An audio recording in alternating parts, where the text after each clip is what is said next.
ஆண்டின் பொதுக்காலம் 21வது வாரம் வியாழக்கிழமை. ஹிப்போ நகர் புனித அகஸ்டின் நினைவு. புனித அகஸ்டின் நவீனகால இளைஞர்களுக்கு ஒரு சிறந்த முன்மாதிரி. வாழ்க்கையின் கவனச்சிதறல்களுக்கு மத்தியில் உண்மையை கண்டறிவதிலும் கடவுளை தேடுவதிலும் இன்றைய இளைஞர்களுக்கு புனித அகஸ்டினின் வாழ்க்கை மிகப்பெரிய சாட்சிய வாழ்க்கையாகும். 4ஆம் நூற்றாண்டு துறவியாகிய புனித அகஸ்டினின் வாழ்க்கை சூழ்நிலைக்கும் 21ஆம் நூற்றாண்டின் தொடக்கத்தில் வாழுகின்ற இளைஞர்களுடைய சூழ்நிலைக்கும் அவ்வளவு வித்தியாசம் இல்லை.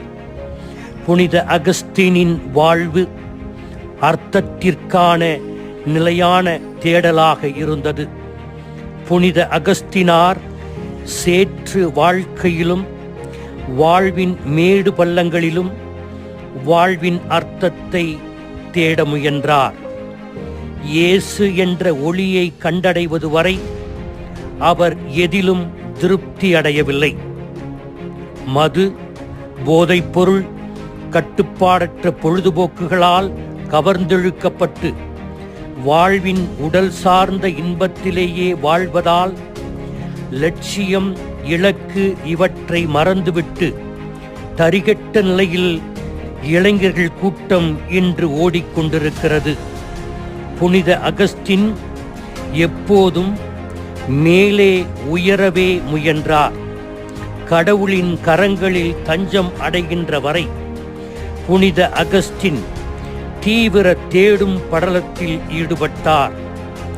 மகிழ்ச்சியற்ற வெறுமையில் வாழுகின்ற இளைஞர்கள் போதைப் பொருள்கள், மது, காம களியாட்டத்திற்கு செல்லும் இரவு விடுதிகள் போன்ற சேற்று அனுபவத்திலிருந்து புனித அகஸ்டினை போல உயர்தள அனுபவத்திற்கு வாழ்க்கையில் அர்த்தம் காண வேண்டும் என்று அழைப்பு விடுக்கின்றார். ஏனென்றால் வாழ்வு என்பது மிக பெரியது. லட்சியத்தையும் ஒளியையும் தேடுவதில் சளைக்காதவராக புனித அகஸ்டின் திகழ்ந்தார்.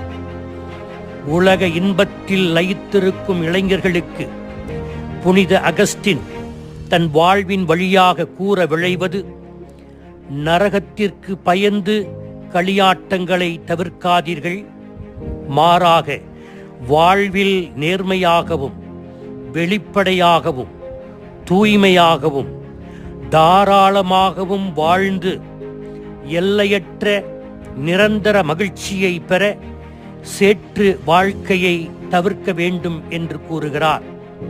புனித அகஸ்டின் இளைஞர்களுக்கு கற்றுக் கொடுக்கும் பாடம் 1. உண்மையான மகிழ்ச்சியையும் ஆழமான அமைதியையும் கடவுளுக்கு வெளியில் தேடவே முடியாது.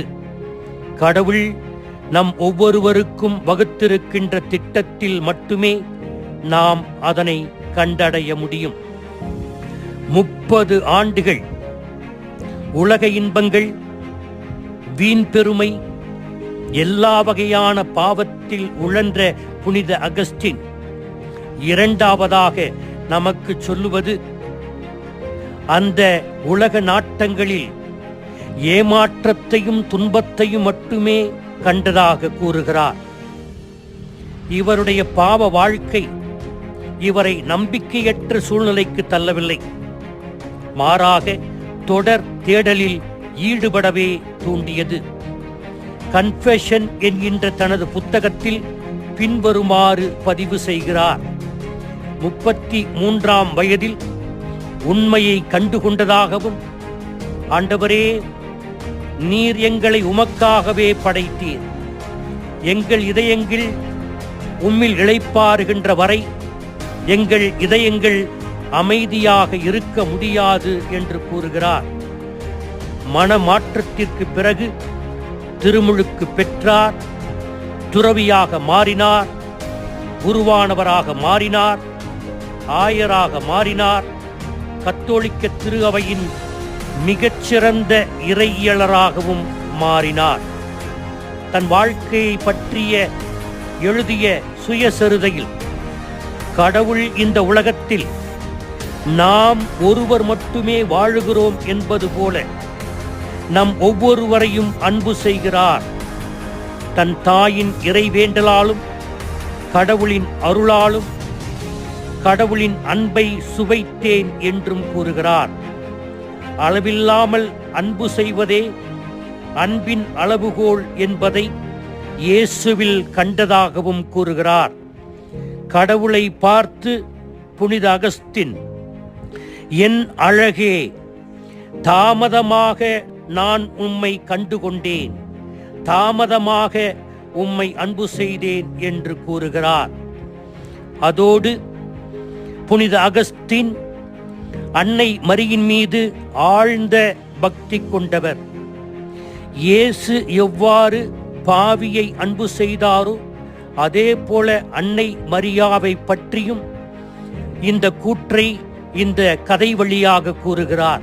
ஒரு முறை இயேசு விண்ணகத்திற்கு வந்து பார்க்கின்ற போது பாவிகளெல்லாம் இருந்ததை பார்த்து பேதுருவிடம், இவர்களெல்லாம் உள்ளே எப்படி வந்தார்கள் என்று கேட்க, உடனே பேதுரு, அதை நீங்கள் உங்களுடைய தாயிடம் கேட்க வேண்டும், ஏனென்றால் பின்புற வாயிலை திறந்து வைத்து இவர்களுக்கெல்லாம் இடம் கொடுக்கிறார் என்று கூறினார்.